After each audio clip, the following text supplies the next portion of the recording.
ഒരു അടിപൊളി റെസിപ്പിയാണ് കേട്ടോ ഇന്നത്തെ വീഡിയോ. അപ്പോൾ വെളുത്തുള്ളി, ഇഞ്ചി, പച്ചമുളക്, തക്കാളി, വലിയുള്ളി, ചെറിയുള്ളി, വേപ്പില എടുത്തിട്ടുണ്ട്, ബീഫ് എടുത്തിട്ടുണ്ട്. ഒരു കുക്കർ സ്റ്റൗവിലോട്ട് വെച്ചിട്ട് വെളിച്ചെണ്ണ ഒഴിച്ചു കൊടുക്കാം, ചെറിയുള്ളി ചേർത്ത് കൊടുക്കാം.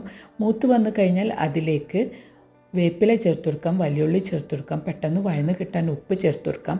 വഴന്ന് കഴിഞ്ഞാൽ തക്കാളി ചേർത്ത് കൊടുക്കാം. തക്കാളി വെന്തുടഞ്ഞ് കഴിഞ്ഞാൽ ഇഞ്ചി, വെളുത്തുള്ളി, പച്ചമുളക് ചതച്ച് ചേർത്ത് കൊടുത്ത് റോസ്മെല്ല് മാറിക്കഴിഞ്ഞാൽ മുളകും പൊടി, മല്ലിപ്പൊടി, മഞ്ഞൾപ്പൊടി, ഗരം മസാലപ്പൊടി, കുരുമുളക് പൊടി ചേർത്ത് കൊടുക്കാം.